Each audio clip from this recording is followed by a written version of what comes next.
আছে এখন আমরা আরেকটা নতুন ক্রাইটেরিয়াতে যে আমরা তরঙ্গের বিভাজন করেছিলাম সেটা হচ্ছে অগ্রগামী তরঙ্গ আর এটা হচ্ছে স্থির তরঙ্গ। এইটা নিয়ে আমরা টেলবোর্ড আলোচনা করি। তো অগ্রগামী তরঙ্গটা কি, যে যে মনে করো যে আমরা বললাম না প্রথমেই যে তোমার সাথে তোমার যে প্রিয় মানুষের যাকে তুমি পছন্দ করো, ঠিক আছে, তাকে যে সম্পর্ক নষ্ট করলো, সে কিন্তু কথাটা চাইলে তোমার কাছ থেকে শুনে তার বাসায় গিয়েও বলতে পারে, আবার সে কিন্তু চাইলে এক জায়গায় বসে ফোন করেও বলতে পারে।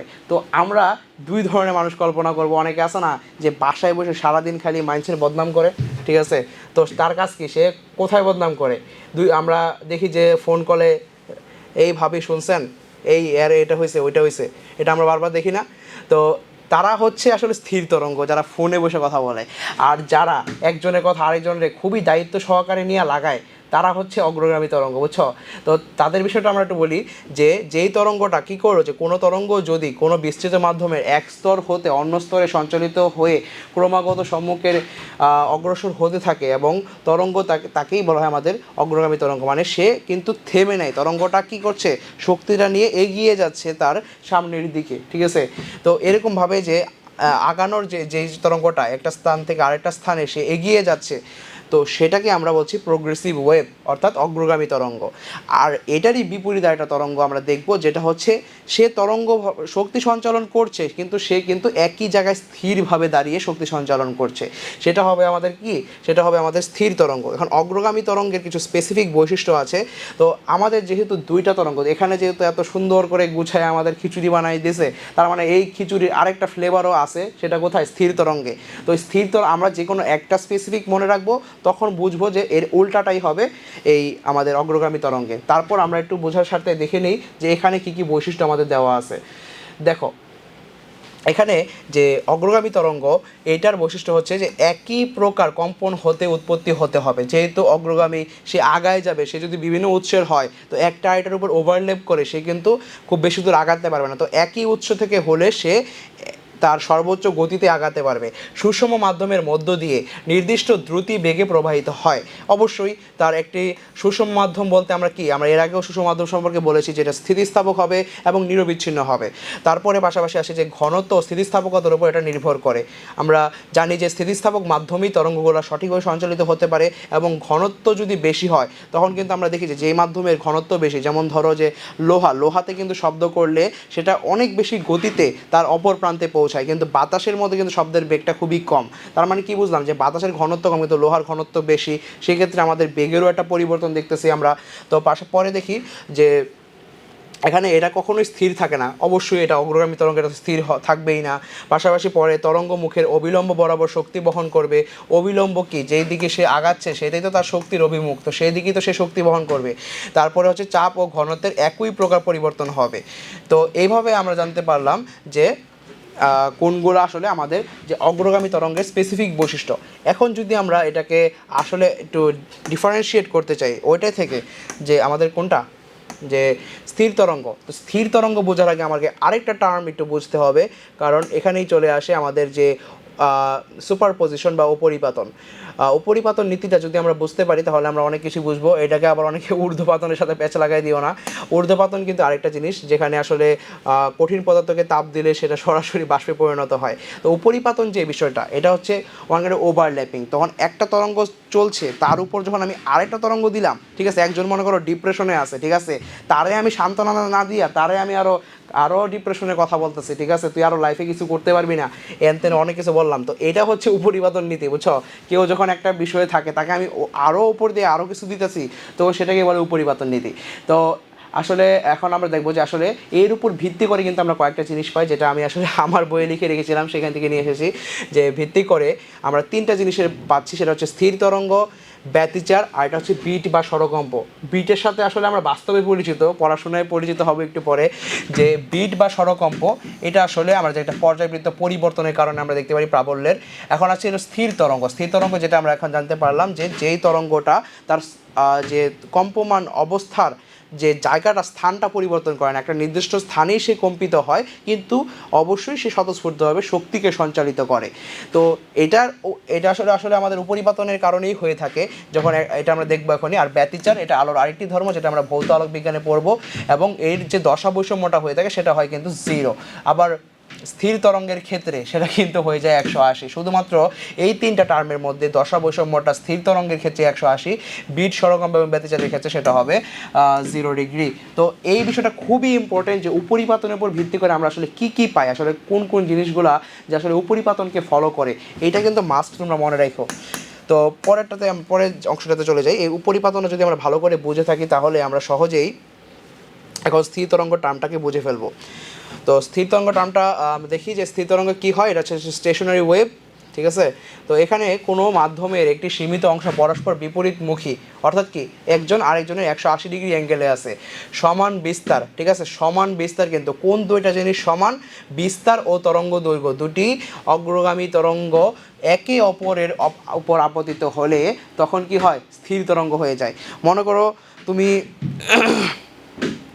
ঠিক আছে, মনে করো তুমি বিয়ে করলা, ঠিক আছে, এখন আজকে রাতের মধ্যে প্রচুর মশা, ঠিক আছে। তো বিয়ের নাম শুনলে অনেকের মুখে হাসি চলে আসে, তো যাই হোক, তো অনেক মশা, ঠিক আছে। এখন তোমার বউ বললো যে কয়েল জ্বালাও, না তুমি বলবা না তুমি মশারি টানাও। তো একজন আরেকজনের চেয়ে কম না, বুঝছো? তো একজন বলে কি তুমি কয়েল জ্বালাও, না একজন বলে তুমি মশারি টানাও। লাস্টে কোনোটাই টানানি হয়েছে না, সবাই মশার কামড় খাইতে খাইতে সারা রাত ঘুমাইছে। তো এরকমই বিষয়টা যখন একজন আরেকজনের বিপরীত দিকে হয় কিন্তু তাদের বিস্তার ক্ষমতা যে বিস্তার ও তরঙ্গ দৈর্ঘ্য ঠিক দুটোটাই যখন সমান, তো দুজনের শক্তি যখন সমান, যখন দুই দিক থেকে আমরা টানবো সে তো এক জায়গাতেই দাঁড়ায় থাকবে। তো এই জন্য বিস্তার ও তরঙ্গ দৈর্ঘ্য সমান এমন দুইজনকে যদি আমরা ওভারল্যাপ করে একজন আরেকজনের উপর ক্ষমতা জাহির করে সে কিন্তু একই জায়গায় দাঁড়ায় থাকে। তো এই জন্য এটা হচ্ছে স্থির তরঙ্গ।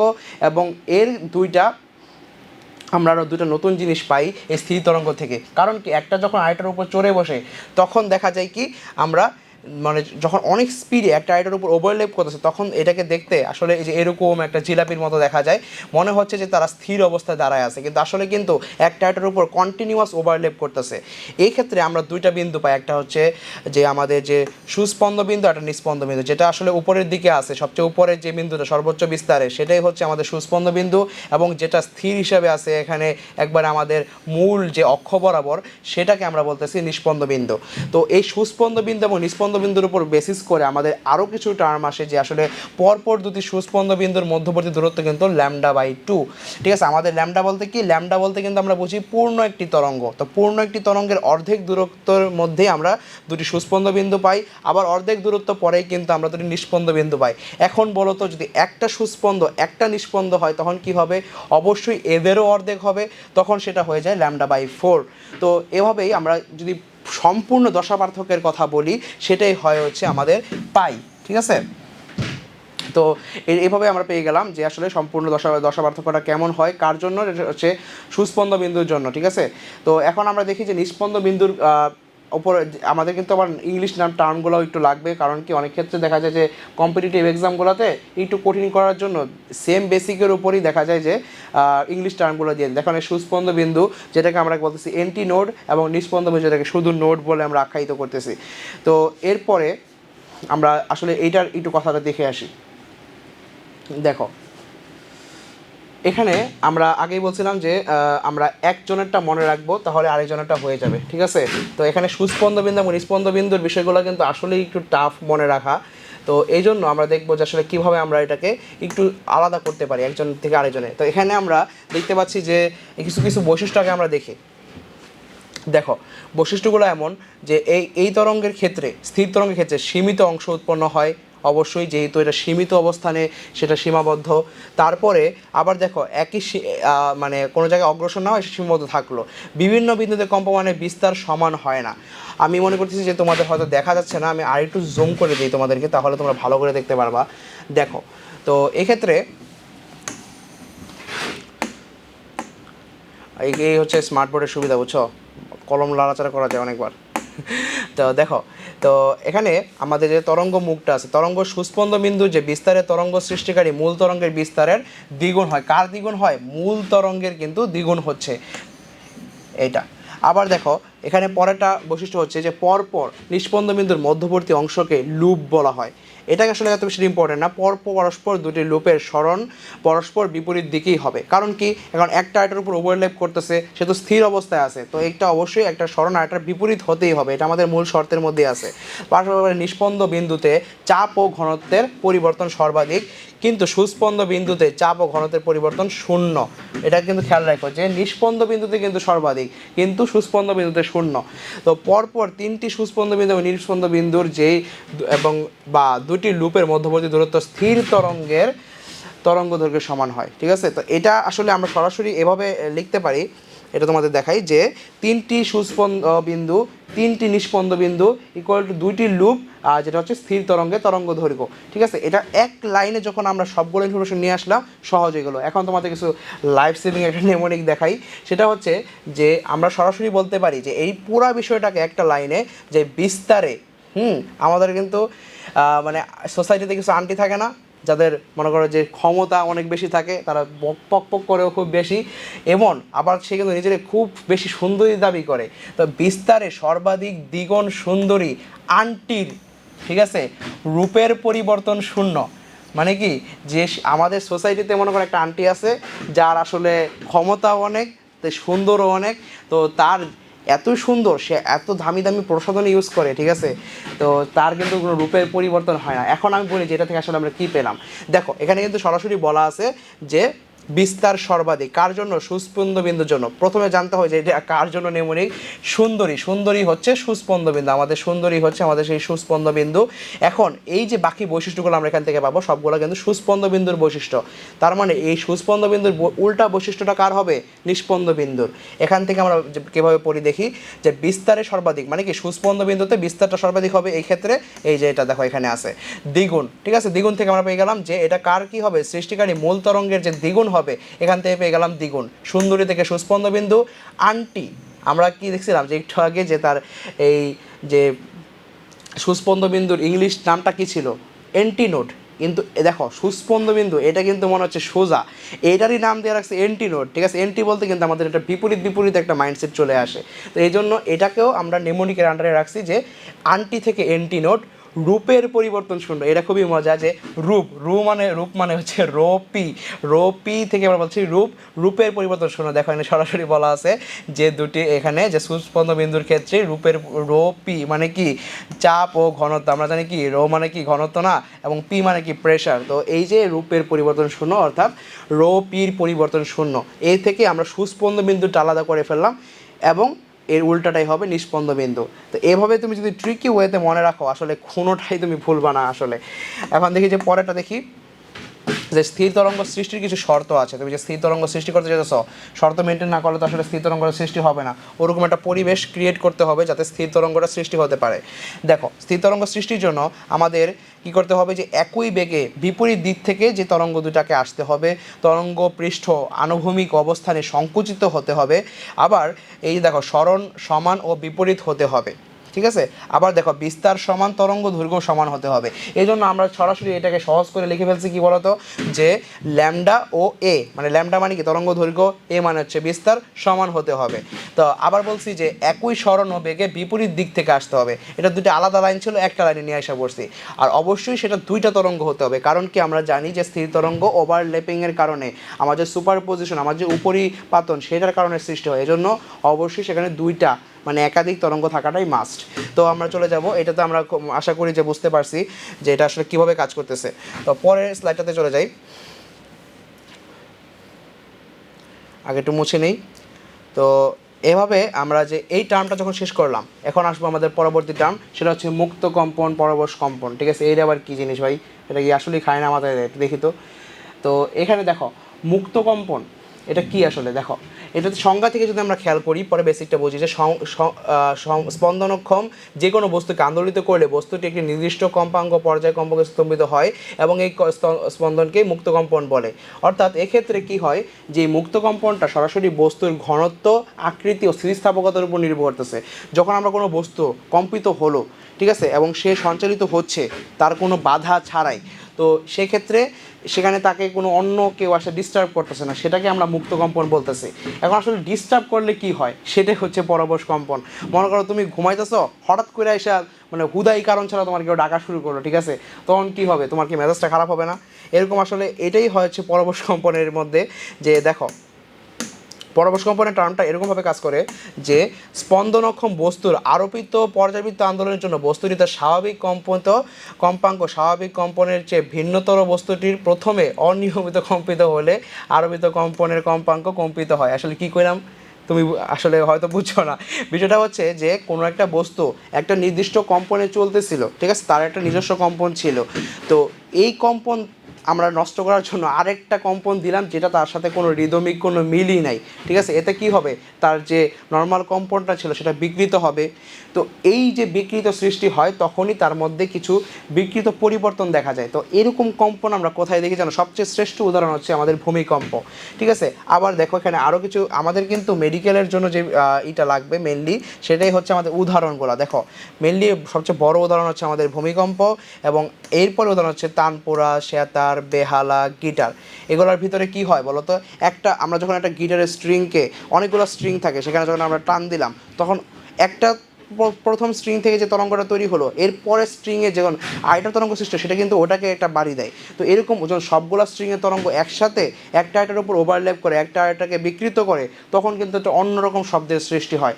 তো এই যে একটা আরেকটার উপর যে একটা ক্ষমতা জাহি করলো বা একটা যে চাপ সৃষ্টি করলো, এরপরেই পরবেশ কম্পনের সৃষ্টি হয়। পরবেশ কম্পনের উপর ভিত্তি করে আমরা আরেকটা জিনিস পাই, সেটা হচ্ছে অনুনাদ, যেটাকে আমরা রেজোনেন্স বলে থাকি। তো এইটা আসলে কীভাবে কাজ করে, ঠিক আছে, মনে করো যে কী করলো, এমনিই মনে করো তোমার বন্ধু মনে করো যে চান্স পায় খুশির ঠেলায় নাচতেছে, বুঝছো, তো এরপর তুমি করলা কি, এর মধ্যে না বিট অ্যাড করে দিলা, পাশে একটা গান ছেড়ে দিলা ঝাঁকানাকা, সে করলো কি তার নাচের পরিমাণ আরও বাড়াই দিল। তার মানে কি, যে সে একটা কম্পনে অলরেডি কম্পিত হইতেছিল, তারে তুমি সেম লেভেলের আরেকটা কম্পন দিয়ে দিলা তার সাথে, তখন কি হবে, তার কম্পনের পরিমাণটা আরও বেড়ে যাবে। তো এইভাবে কি হইলো, যে সে একটা কম্পনে কম্পিত হইতেছিল, তারে আমি আরেকটা সেম লেভেলের কম্পন দিয়ে দিলাম। সেম লেভেলের কম্পন বলতে আমি আসলে কী বোঝাচ্ছি, যে পর্যায়কালের সমান হবে, ঠিক আছে। তো এই পর্যায়কালের সমান আমি আরেকটা কম্পন দিয়ে দিতেছি, ঠিক আছে, কম্পাঙ্কের সমান হচ্ছে। দেখো এখানে কিন্তু আমাদের সরাসরি বলা আছে যে স্বাভাবিক কম্পনের সমান হলে তার সাথে, মানে কোনো বস্তু যখন প্রযুক্ত কম্পন, মানে প্রযুক্ত কি, যেটা আগে ছিল না, সে নর্মালি একটা জিনিস কম্পিত হতেছে, আরেকটা কম্পন দিলাম যেটা তার কম্পাঙ্কের, মানে কম্পাঙ্ক কি আমাদের ফ্রিকোয়েন্সিটা সেম, তখন কি হবে, সে আগেরটার সাথে এটা অ্যাড হয়ে সে দ্বিগুণভাবে কম্পিত হতে থাকবে। এটাই হচ্ছে রেজোনেন্স। আমি রেজোনেন্সের যে আমার যে উদাহরণটা লাগবে, আমাদের তো ঝাঁকা নাগা উদাহরণ আসবে না, যে উদাহরণটা আসবে যে সৈনিকরা যখন পুল কালভার্টে একসাথে মার্চ করে যায়, আমরা জানি কি সৈনিকরা যখন আগায় তখন কিন্তু একটা মার্চ করে, তাদের পাগুলো কিন্তু একসাথে ওঠানামা করে, লেফট রাইট যে বিষয়টা থাকে। তো সেই ক্ষেত্রে তখন কিন্তু তাদের যে পাটা যখন একসাথে পড়ে, তখন কি হয়, একই সাথে একই ধরনের কম্পন তৈরি হয়, তখন কম্পনের কিন্তু শব্দটা অনেক বেড়ে যায়। তো এইভাবে এইটা কিন্তু আমাদের জন্য মেনলি ইম্পর্টেন্ট, যে উদাহরণটা কি, যে রেজোনেন্সের যে মূল উদাহরণটা হচ্ছে যে কালভার্টের উপরে যখন অনেকগুলো সৈন্য মার্চ করে আগায়, আবার মনে করো কোনো এখানে দেখো যে স্বাভাবিকের উপর যদি আরেকটা বিষয় আছে অনুনাদের ক্ষেত্রে, এই বিষয়টা আমাদের খুব মাথায় রাখতে হবে, যে অনুনাদের কিছু স্পেসিফিক আলাদা যে বৈশিষ্ট্য, যেটা থেকে আমাদের পরবশ কম্পন থেকে আমাদের যে অনুনাদটাকে আলাদা করে, সেটা হচ্ছে স্বাভাবিক পর্যায়কালের যদি এর উপর আরোপিত পর্যায়কালের সমান হয়, তখন কিন্তু বস্তুটির কম্পনে অনুনাদ হবে, ঠিক আছে। এই পর্যায়কালের বিষয়টাও অনুনাদের সাথে নির্ভরশীল। তো আবার সকল অনুনাদি কম্পনই কিন্তু পরবশ কম্পন, কারণ কি আমরা কি বলছিলাম, যে একজনের উপর যখন আরেকজন আধিপত্য জাহির করতেছে তখনই সেটা পরবশ, কিন্তু যখন তাদের সাথে তাদের কম্পাঙ্ক মিলে গেল, তখন সেটাকে আমরা এই স্পেসিফিক ঘটনাটাকে আমরা অনুনাদ বা রেজোনেন্স বলতেছি। তো এভাবে আমরা পরবশ কম্পন এবং অনুনাদ যে ক্রাইটেরিয়া এবং যে টপিকটা ছিল, এই স্পেসিফিক ঘটনাটাকে বুঝে ফেললাম। তো আমরা চলে যাব পরে।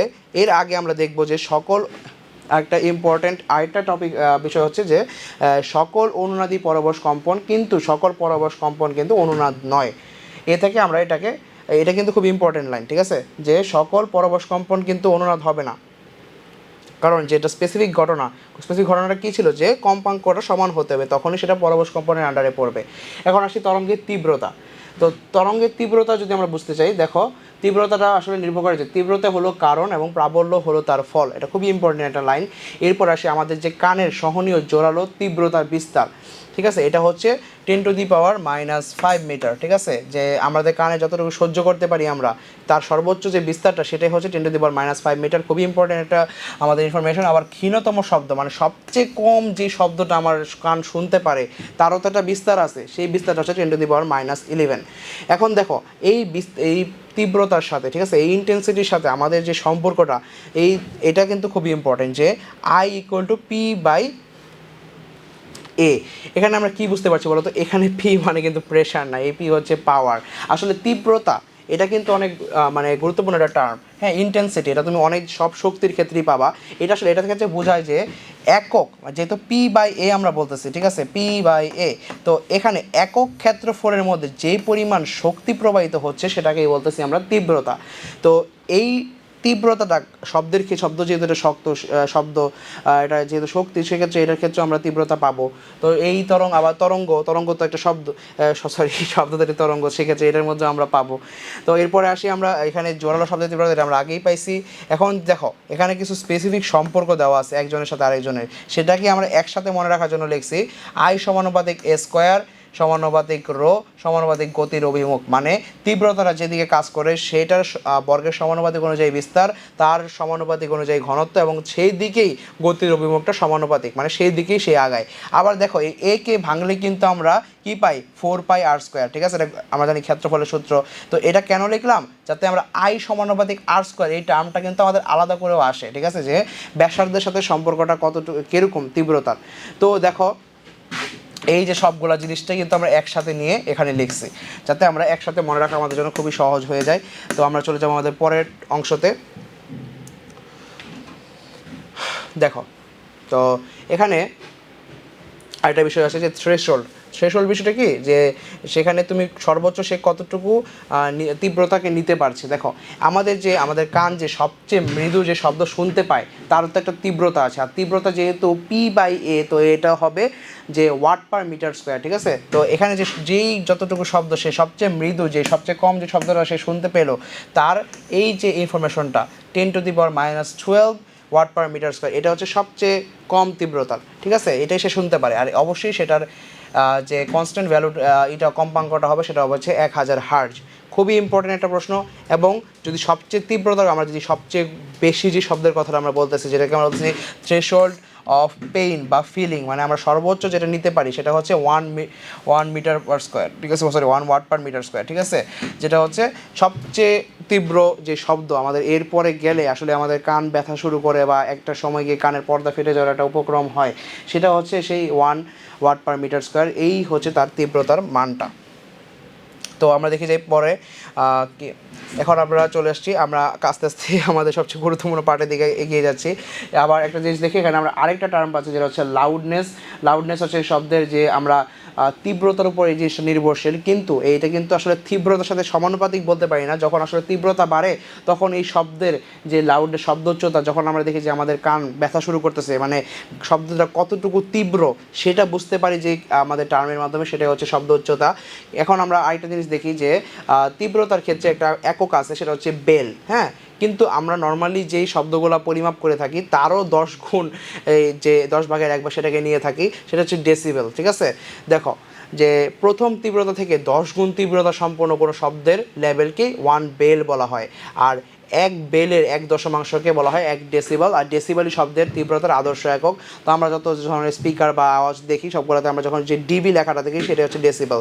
আর একটা গুরুত্বপূর্ণ ইনফরমেশন হচ্ছে, যেটা হচ্ছে শব্দের তীব্রতার 26% পরিবর্তনের ফলে যে তীব্রতার লেভেলটা 1 ডেসিবেল পরিবর্তন হয়। এটা কিন্তু অনেক ফেভারিট একটা কোয়েশ্চেন স্যারদের, যে 26 কতটুকু পরিবর্তনের কারণে এই পরিবর্তন আমরা দেখতে পারি।